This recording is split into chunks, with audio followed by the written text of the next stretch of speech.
2, 1. Nikki Haley has resigned as U.S. ambassador to the United Nations, prompting tears and panic among conservatives who seem to have forgotten that the UN does not matter at all. We will examine the unexpected resignation. Then President Trump boofs on Justice Kavanaugh's critics. Google continues to hate America, and the Washington Post publishes the dumbest article on the internet today. Finally, Che Guevara is executed on this wonderful day in history. I'm Michael Knowles, and this is The Michael Knowles Show.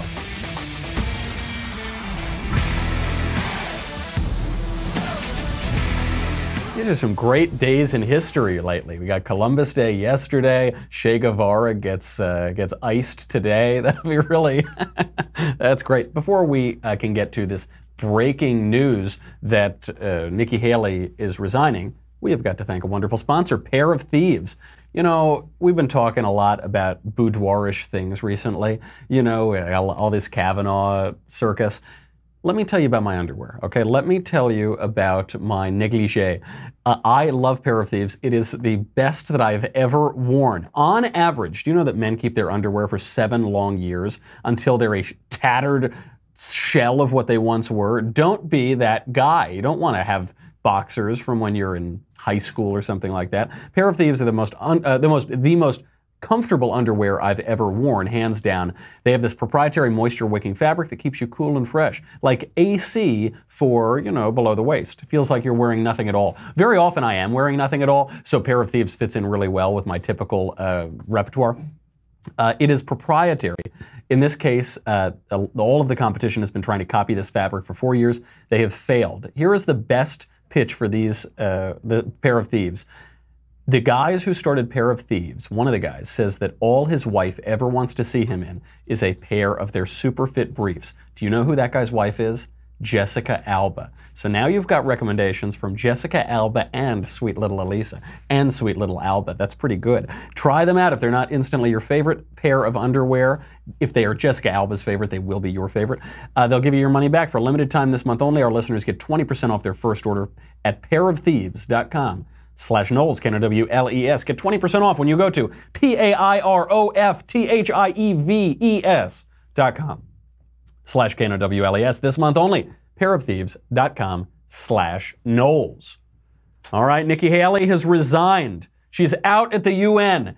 People are rending their garments, gnashing their teeth. I want to make 2 points on this. One, Nikki Haley did an excellent job as the UN ambassador. She's actually not officially out until after the new year, so she'll continue to do a good job, presumably. She did an excellent job as UN ambassador. The second point I want to make, I don't really care that she's moving on. I don't care. I mean, it's the UN. Have we all forgotten that the UN does not matter at all? You know, 2 things can be true at once. But let's focus on point 1 first. She really did do an excellent job. She had these great breakout moments. Here is one. Right after the UN decided to censure the United States for moving the U.S. Embassy in Israel to Jerusalem, here is Nikki Haley's response. I think it really summed up her entire tenure at the United Nations. Unlike in some UN member countries, the United States government is answerable to its people. As such, we have an obligation to acknowledge when our political and financial capital is being poorly spent. We have an obligation to demand more for our investment. And if our investment fails, we have an obligation to spend our resources in more productive ways. The United States will remember this day in which it was singled out for attack in the General Assembly for the very act of exercising our right as a sovereign nation. We will remember it when we are called upon to once again make the world's largest contribution to the United Nations. And we will remember it when so many countries come calling on us, as they so often do, to pay even more and to use our influence for their benefit. Absolutely beautiful. And it does remind me of that clip of Cocaine Mitch from 2013, you know, where he says, "We will remember this, and the Democrats are going to regret this in the near future." You know, and like his demon eyes open up and he's like, I'm coming for you. And same thing with Nikki Haley here. She's saying, we're going to remember this when we set up foreign aid. We're going to remember this when we continue to be the lion's share contributor to the United Nations. We'll remember your ingratitude, but frankly, we don't care what you have to say. That was beautiful, beautiful stuff from Nikki Haley. Now, I must say, I have had some disagreements with Ambassador Haley in the past. Really only one. I had this one major disagreement with her. She was speaking at a conference for Turning Point USA. This was maybe 6 months ago or something like that. Maybe a little bit less. And she spoke out against owning the libs. This was kind of the low point, I think, in her tenure as UN ambassador. Here is Nikki Haley. Raise your hand if you've ever posted anything online to quote unquote own the libs. I know it's fun and that it can feel good, but step back and think about what you're accomplishing when you do this. Are you persuading anyone?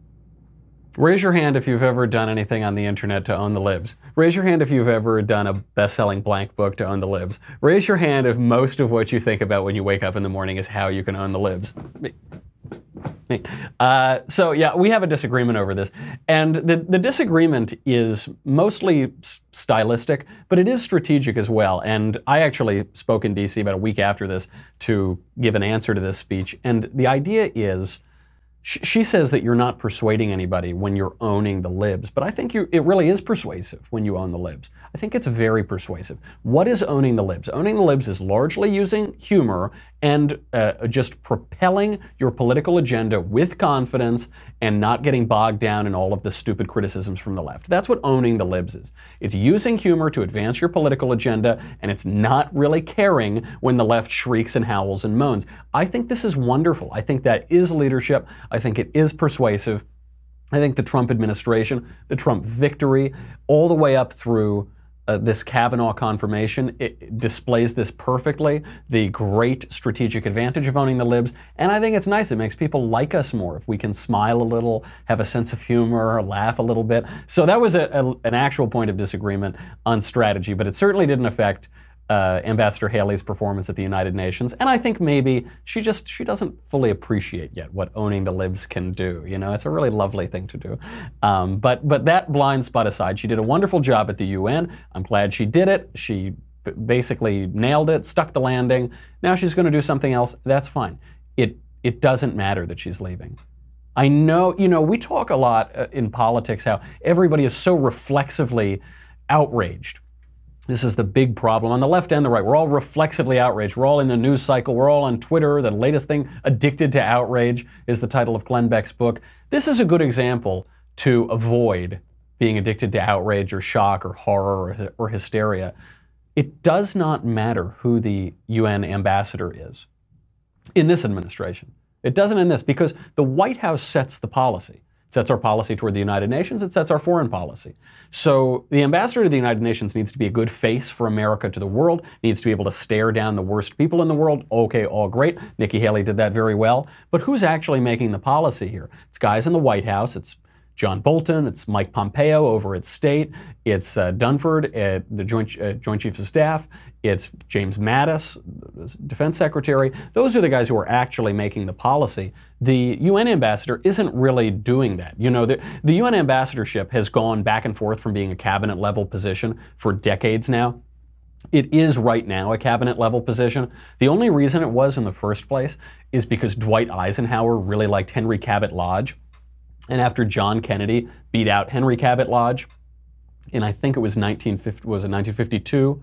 I think it was 52. He decided to appoint him UN ambassador and make it a cabinet level position just so that Lodge could talk to the president, just so he wouldn't have to go through the Department of State. But it's gone back and forth over the years. It remained a cabinet level position through the Reagan administration. George Bush Sr. Demoted it and made it no longer a cabinet level position, which is kind of funny because George Bush had been the UN ambassador before, but he said there was no reason for it to be a cabinet level position. Bill Clinton then reinstated it as a cabinet position. George Bush demoted it again. And during Bush's tenure, we had the greatest UN ambassador in American history, John Bolton, the current national security advisor. Obama made it a cabinet level position again, and Donald Trump has maintained it as a cabinet level position. Interestingly, too, John Bolton, who was the UN ambassador, does not believe that this should be a cabinet level position because it's a little awkward. You shouldn't have two people from the same department, both at cabinet level positions, Secretary of State and the ambassador to the United Nations. So I agree with that. I don't think the position matters at all. I think it's a glorified spokesman, and that's fine. A lot of politics is being a glorified spokesman, but it doesn't mean we need to worry and say, oh gosh, everything's falling apart. Also, I will point out, when people have left this administration, it's either the people they've been replaced by are either just as good or better. Have you noticed this? You know, McMaster goes away and we get John Bolton. Tillerson goes away. Tillerson was pretty good. And then we get Mike Pompeo. He's even better. The people who, Reince Priebus goes away and you get John Kelly. John Kelly's been an excellent chief of staff. Sean Spicer goes away, you get Sarah Sanders. I thought Sean Spicer was good, but Sarah Sanders was even better. So I do trust President Trump on personnel matters broadly. The Omarosas of the world aside, I think he's done very well in appointing people, in putting people in good positions and being able to delegate to them. And this was an amicable exit. So if they stormed out and he said something mean to Haley and she said, you know, I'm running in 2020, that would be a disaster. That really would not be great at all. But that's not what happened. He tweeted out, he said, my friend Nikki Haley is, you know, going to leave now, but she can always come back. We always want her to come back. She said that she needs a break from politics, and fair enough. Maybe she does need a break from politics. There is a lot of speculation as to why she left, but I will, before we speculate, before we go on and try to figure out what's going to happen next, who's coming up next, why she's leaving, I do just want to leave you with a very important point from the current National Security Advisor, the former ambassador to the United Nations, John Bolton, as to why this is all going to be okay. The point that I want to leave with you in this very brief presentation is where I started, is there is no United Nations. There is an international community that occasionally can be led by the only real power left in the world, and that's the United States, when it suits our interest and when we can get others to go along. The Secretariat building in New York has 38 stories. If you lost 10 stories today, it would make a bit of difference. The United States makes the UN work when it wants it to work. And that is exactly the way it should be, because the only question for the United States is what's in our national interest. And if you don't like that, I'm sorry, but that is the fact. Yeah, get him. My only question in all this is if it's possible to simultaneously serve as the National Security Advisor and the Ambassador to the United Nations. I am running the Make John Bolton UN Ambassador Again campaign, or the MJBUNAG. That's not going to look as good on a hat, but that's what I want. That would be terrific. So to round that out, good job, Nikki Haley. Excellent job. Job well done. We're going to be okay. Now, why did she leave? The timing is pretty weird, because typically if you're going to have a personnel change, you would wait until after the midterm elections. Look, I'm not saying this is going to throw races in Missouri or something like that, but it is a little weird. Politics is very volatile. Any change can have a dynamic effect, especially a month or two before an election. So why is she leaving now? I'm not quite sure about that. One would think maybe it's because she's going to run for president. She's going to primary Trump. This would be a very stupid idea. I mean, this would be political suicide for her. She took the job in the first place to, shore up her bona fides among the conservative base and among Trump supporters. During the presidential campaign, Nikki Haley was broadly never Trump. Then she served very well and ably during the administration. I don't think she's doing that. She said explicitly, I am not running in 2020. I look forward to campaigning with President Trump in 2020. I really don't think that's what's going on. One theory is that she's going to replace Lindsey Graham in the Senate, and Lindsey Graham is going to become the Attorney General and replace Jeff Sessions. I also don't really believe that. I suppose that's more likely, but I don't really believe that whatsoever because, one, why would Lindsey Graham ever want that job? Lindsey Graham is living his best life now. Cocaine Lindsey Grahambo unleashed in the Senate, just excoriating his fellow members. So I don't think he's going to do that. Why would he leave that relative job security for the apparent difficulties of working as President Trump's Attorney General. Don't really buy it. And also, why would Nikki Haley want to be in the Senate? She seems to really enjoy executive roles. Governor of South Carolina, ambassador to the UN, has her little fiefdom there at the UN. So I don't really buy that one either. Maybe it's the Kavanaugh stuff. This is, I don't know if it's likely, but it's at least plausible. The timing is so weird. She waited until just after Judge Kavanaugh was confirmed, and then she decided she's out.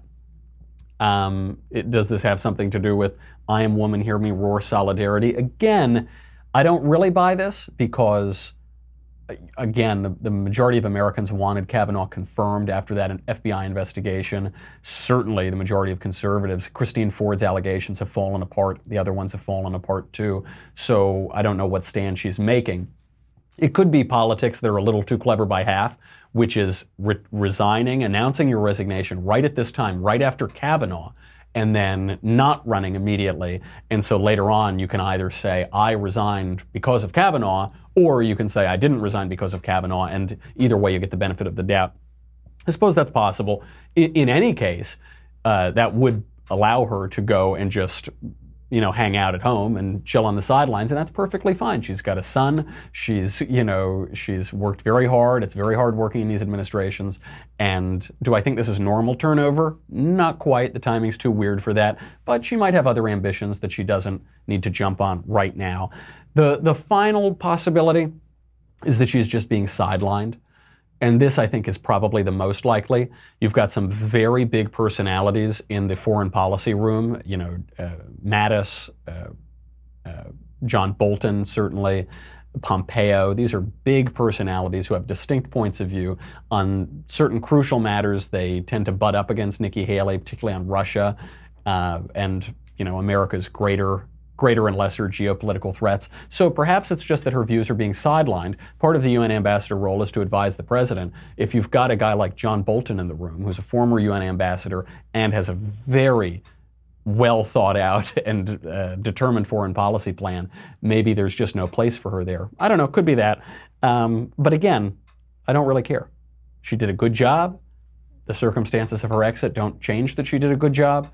The UN continues not to matter whatsoever. It should be abolished, demolished, and turned into waterfront condominiums on the east side of Manhattan.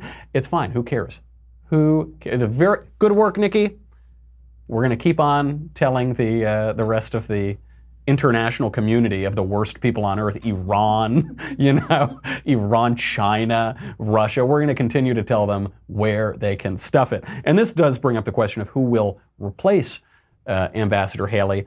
Unfortunately, I don't think you can serve simultaneously as NSA and ambassador to the United Nations, which means probably we're going to have to reach somewhere else in the diplomatic corps or from some, political supporter. One name that has been floated now is Richard Grenell. He is the ambassador to Germany. He seems like a fairly likely candidate. He has a few things going for him. He spent 8 years as a spokesman and as a political appointee to the United Nations. That is the longest tenure of any U.S. appointee to the UN in history. He's also very close with John Bolton. We know John Bolton has the ear of the president, and John Bolton's former UN ambassador. So I don't know, it might be him. He sounds like a pretty good guy. Anybody who can get up there and tell the United Nations and the international community where to stuff it is good by me. Nikki Haley did a good job at that. I wish the next person a lot of luck, and I wish Nikki Haley luck in whatever she's going to do next. I would like to spike the football one more time with regard to Kavanaugh. I know we haven't done it enough, have we? We have. I've been doing it for like a week and a half now. I just want to. Yep, still delicious. So we're going to spike it again. Here is President Trump in a very unconventional and extraordinary press conference on the confirmation of Brett Kavanaugh. I would like to begin tonight's proceeding differently than perhaps any other event of such magnitude. On behalf of our nation, I want to apologize to Brett and the entire Kavanaugh family for the terrible pain and suffering you have been forced to endure. Those who step forward to serve our country deserve a fair and dignified evaluation, not a campaign of political and personal destruction based on lies and deception. What happened to the Kavanaugh family violates every notion of fairness, decency, and due process. Our country, a man or a woman, must always be presumed innocent unless and until proven guilty. Bingo, absolutely right. You know, a lesser man, a weaker president, would go out there and say, oh, I feel really bad for the accusers, and well, we'll just see. Actually, I think what a lot of presidents would have done is withdrawn the nomination, probably. And so, oh, well, I don't know. But this guy has a moral clarity. He really does. I know how insane that sounds. I know how unexpected that sounds. He has a moral clarity, a gut level moral clarity. Look at the Columbus Day thing yesterday. What does Donald Trump know about Christopher Columbus? Probably not very much, but he knows what counts. He knows what matters. But he was a great man who discovered America, and he was a good guy, and he's been unfairly maligned by leftist, revisionist, activist historians, and we should celebrate him. And to oppose Christopher Columbus is to oppose our own civilization, and it's anti-American, and that's what all of that stuff is about. He knows that, and he knows that he should support Columbus. On this, what does he know about what happened 36 years ago? Not very much. But what does Donald Trump know about BS? Everything. He knows a lot about it. What is, you don't BS a BSer. I think that's the line. Donald Trump knows that. He can smell it. When Christine Ford's storyline was changing, she was contradicting herself. She was being exposed for lies that she had said. Key details that have not only been changed, but changed in such a way that they were unfalsifiable. President Trump, a lot of Republicans and conservatives said, oh, well, I don't know, and I believe, and please, I don't know, don't make me answer. And what did President Trump do? He said, yeah, that story keeps changing. Nope, we're sticking by Brett, and you should all apologize to Brett. Absolutely right. That is a moral clarity. And he should have done exactly what he did at that press conference and say, I would like to apologize on behalf of the country for what happened to you, Brett, and what happened to your family. Totally right.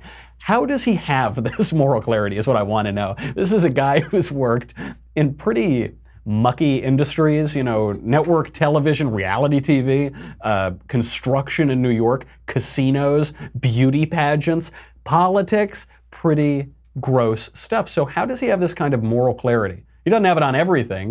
He's been a little liberal when it comes to the ladies, for instance, but where it counts, and especially where it counts in his role as president, he's got it. I think of it as akin to the ability to skim a book. This is an important skill to learn when you go to college, because especially if you're taking a lot of classes or graduate level classes, you're going to have an amount of reading that is not possible to complete. Especially if you want to go out and, go to Beach Week 2019, and just go like boofing and throwing ice cubes at bars. You're not going to have time to read it all. So one of the skills that you have to learn is how to power skim. You need to be able to skim for the information, because you're going to be tested on the information. You're going to be tested on what matters. You have to be able to scan hundreds and hundreds of pages per week, or sometimes, 200 pages or 300 pages in a day, and pluck out the information that matters. I think that's how President Trump sees the world. I think he's constantly consuming information. They're always saying, that he just sits in his room and watches Fox and Friends all morning. Yeah, maybe he does. And he's consuming all of that information, filtering out the nonsense, and identifying what really matters. He's able to do that time and time again on key policy matters, on moving the U.S. Embassy in Israel to Jerusalem, on how to deal with ISIS, on how to deal with North Korea, on how to deal with trade in China, how to renegotiate NAFTA. He's been able to identify things where we say, oh, President Trump, he's not an ideological conservative. He's never read Edmund Burke or Michael Oakeshott or Russell Kirk or whatever. He's never read these books. Sure, maybe he hasn't. I know he's read Reasons to Vote for Democrats, A Comprehensive Guide. I know that for a fact because he blurbed it. But I don't know if he's read those other books, but he's able to identify what matters, the practical things that matters. That's a wonderful quality in a president. Because, I bet Barack Obama has read all those books. In fact, I'm almost certain of it. He's read all of those books and he's learned nothing from them. President Trump watches Fox and Friends and he learns so much more than Barack Obama ever learned. That's fine. Fine by me. I really appreciate that. Some people on the right also, but certainly on the left, they criticize Trump. They criticize Kavanaugh because they say, oh, well, he's not behaving the way I want him to. Oh, we accused Kavanaugh of being a rapist, and then he got emotional. oh, he shouldn't do that. You know, by the way, that Sicilian expression means I don't care. Some people think it means a more vulgar thing. It means I don't care. Antonin Scalia spelled that out very well before his death. But that's what I say to them. That's what I say. For those of you who are listening, I'm scratching my forefingers underneath my chin. Who cares? And how dare you? Who are you to say? Because Barack Obama sips his Chablis with the pinky out. He knows, he has all of the information and he knows nothing. President Trump, I don't know. He just manages to pluck out these things and have some moral clarity. It's really refreshing. Speaking of Brett Kavanaugh, before we get off this point, there has been a cash surge for Democrats after the Kavanaugh nomination. That's the headline, at least. Actually, both parties have raised money on this, but there's been a cash surge, according to all of the mainstream media, and one in particular stands out. Kamala Harris sent out one fundraising email for Heidi Heitkamp, who's an imperiled Democrat running for Senate, and with that one email, she raised $400,000. It was an anti-Kavanaugh email. She raised $400,000 for Heitkamp.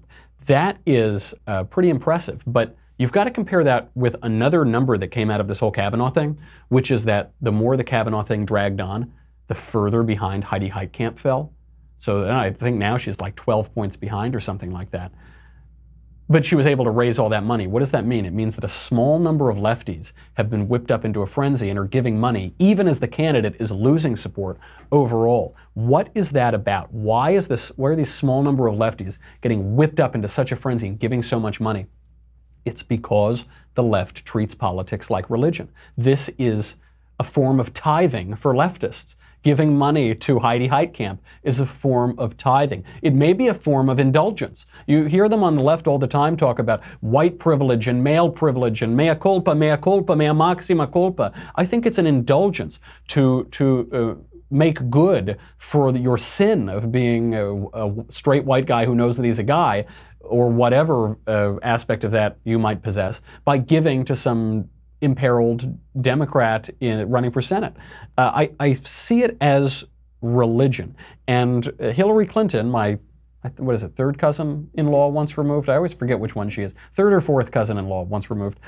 She is underscoring this. She says, she just came out and said, you can't be civil with a party that opposes everything that you stand for. That you stand for. It's always, rationalists in politics. They're always standing. I'm standing for this. They're not doing anything. They stand. And Hillary's standing. But consider what she said. You can't be civil with these people because they oppose everything that we stand for. Is the Democratic Party everything that Hillary Clinton stands for? Yes, actually. Yes, it is. But that's very sad because I don't think conservatives treat politics as everything that we stand for. I certainly don't. I mean, I work in politics. I love politics. I read a lot about politics. But when I think about what I mostly read about religion. When I'm reading books, at night before bed or in the morning, I'm usually reading theology, philosophy, history. I'm not really reading about politics per se. I don't go to crazy screaming marches and rallies and wear some genitalia-themed hat on my head on the weekends. I don't do that at all. I go to a cigar bar, hang out with my friends or something, go to dinner parties. I think that's much more true of conservatives. Conservatives have other things going on, but for the left, they treat it like religion. So in this case, it's true. If you were to treat politics like religion, then if you're a member of the opposite party, it's like you're an infidel. You're a jihadi. There's a crusade that's being waged against you, or that you are waging against them. It's pretty pathetic. And speaking of religious leftism, you see this all the way at Google. Google used to have the saying, "Don't be evil," and then they dropped that saying about 6 months ago, presumably because their new one is just "Be evil." Don't be evil. Well, now they're being evil. They are coming out really strongly in an anti-American fashion. We'll get into that in 1 second, but before we do, I've got to say goodbye to Facebook and YouTube, and you have to stick around because we're going to dismantle the dumbest article on the internet today, which happens to be about us, about the Daily Wire, and about Pod Save America. It is so stupid. We will get to that in a bit, and then on this day in history, Che Guevara is executed. Got to go to dailywire.com. Why? Because you get me, you get the Andrew Klavan Show, you get the Ben Shapiro Show. You get to ask questions in the mailbag, you get to ask questions in the conversation. That'll be coming up soon. None of that matters. You know what matters. I mean, really, I'm preaching to the choir right now, because if you don't have your leftist tears tumbler right now, you're already drowned, and I'm sorry. May the good Lord have mercy on your soul, because you are floating somewhere after that Kavanaugh confirmation. For the rest of you, get another leftist tears tumbler. I don't know what to tell you. You could use 2 or 3 these days. Go to dailywire.com. We'll be right back.